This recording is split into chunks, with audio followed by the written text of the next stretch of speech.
हारिणी दुर्गा अम्बे तेरी जय जयकार। दुर्गति हारिणी दुर्गा अम्बे तेरी जय जयकार। दुर्गति हारिणी दुर्गा अम्बे तेरी जय जयकार।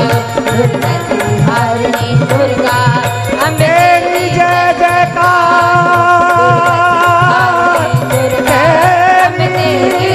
जयकार।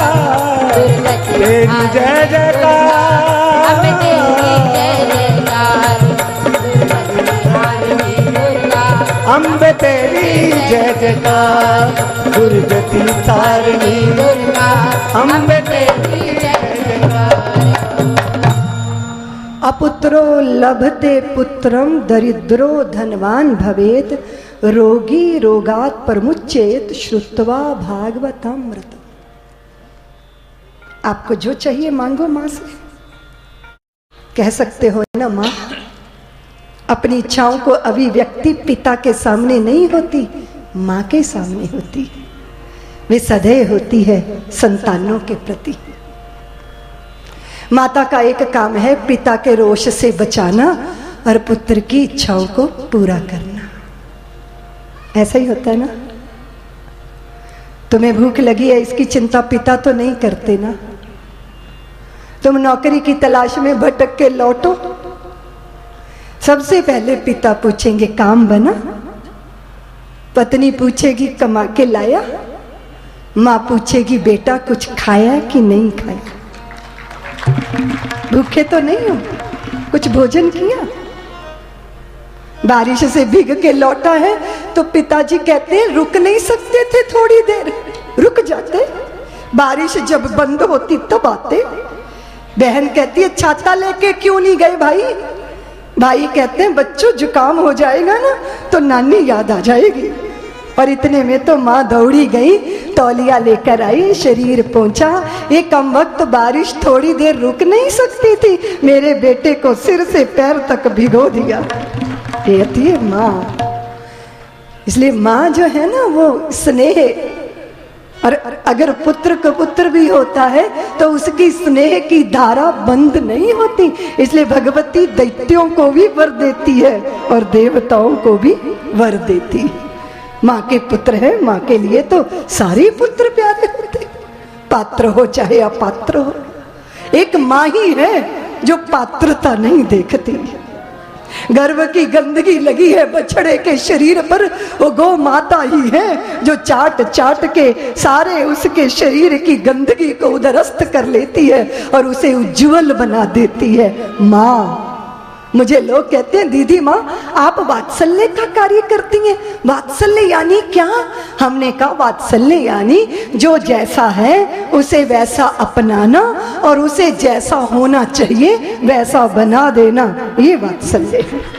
अगर हम ये देखेंगे जाति क्या है, बिरादरी क्या है, पुण्य क्या है, पोटली में पूंजी है कि नहीं, नहीं, माँ ये नहीं देखती। माँ वत्सला होती है, वात्सल्य की साक्षात प्रतिमा।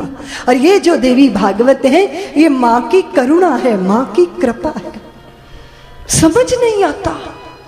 चतुरानन जब प्रकट हुए कमल की नाल में जाकर उन्होंने प्रवेश किया, उस अंधकार भरी सुरंग में वर्षों वर्षों तक अन्वेषण करते रहे। मेरी जड़ कौन, मेरा उद्गम स्थल कौन सा, मैं कहां से हुआ, मैं क्यों हुआ, मेरा होने का कारण क्या है। अरे कोई तो होगा मेरा उद्गम स्थल, नहीं खोज पाए।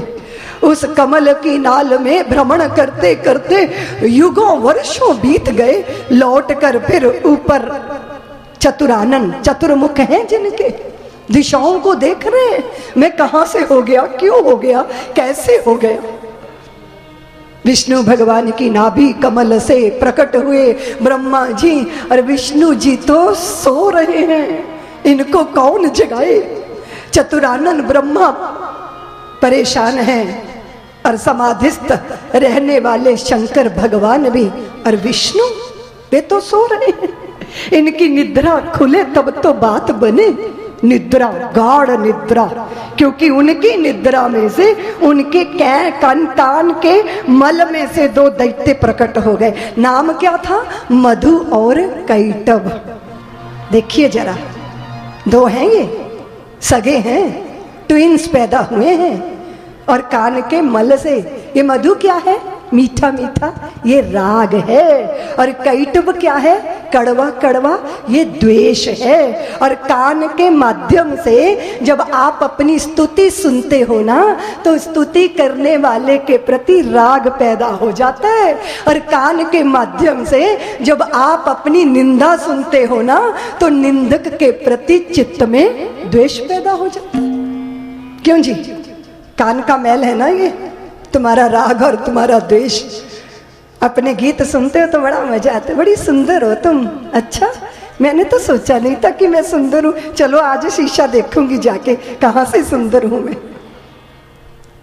और जो तीर कहीं नहीं चलते, यानी जो कोई भी तीर असफल हो गया तो वहां एक तीर चलता है, प्रशंसा का।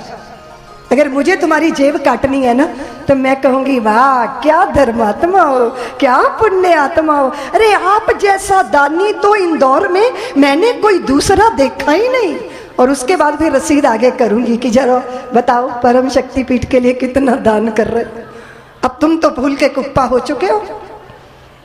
प्रशस्ति सुनकर, अपनी प्रशंसा सुनकर, क्यों, क्या ख्याल है आपका? आपकी जो प्रशंसा करते हैं वो तो प्यारा लगता है ना आपको, बहुत अच्छा, दिल को छूता है। तुम ही हो एक सिर्फ मुझे जानने वाले। मेरे दिल को तो उसने भी नहीं छुआ जिसके साथ एक कक्ष में एक बिस्तर पर रहती हूँ, लेकिन तुम तो मेरे दिल को छू गए। तुमने तो मेरे मन की कर दी। कैसे कर दी? तुम्हारी प्रशंसा करके, तुम्हारी स्तुति करके। तो मन में राग पैदा, और बहुत मीठा लगता है।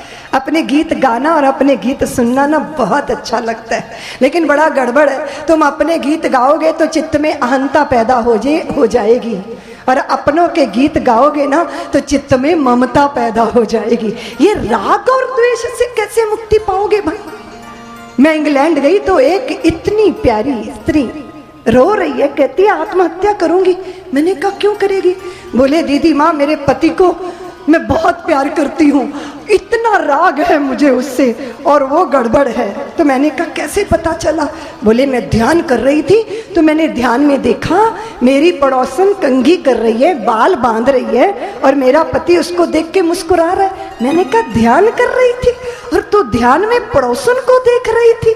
मैंने कहा ध्यान में लोग गुरु जी का दर्शन करते, भगवान का दर्शन करते, तू अपनी पड़ोसन को देख रही है। मैंने कहा तू ध्यान नहीं कर रही होगी, तुझे नींद आ गई होगी, और नींद में तू सपना देख रही होगी, क्योंकि तेरे चित्त में पड़ोसन के लिए द्वेष है, पति के लिए राग है, तो वो स्वप्न बनकर दिखा होगा।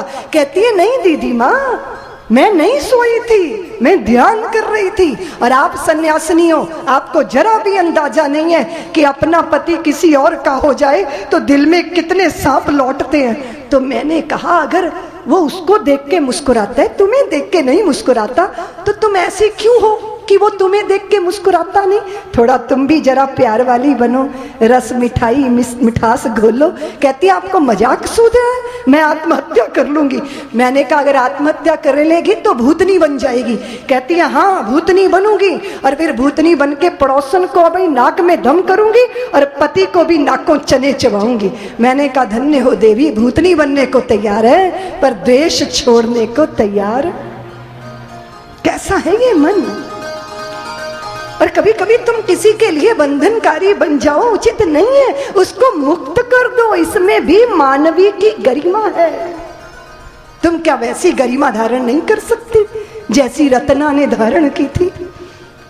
विकट कामनाओं को देता हुआ चुनौती चला वियोगी, काम कामना हुई कामनी से निंदित होकर उपयोगी। पा जाती संतोष वासना, अगर गले लग जाती रत्ना, तो कैसे होते हुलसी सुत तुलसी तुलसी दास, अगर बुझ जाती प्रेम पिपास।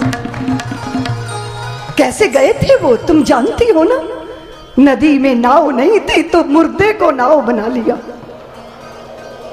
ससुराल के दरवाजे पे जाके दरवाजा खटखटाएंगे तो ससुराल वाले कहेंगे तुलसी सुबह होने की इंतजार नहीं कर सके, इतनी चटपटी लगी कि रात को ही चले आए, इसलिए संकोच हुआ मन में, तो पिछवाड़े जाकर खड़े हुए।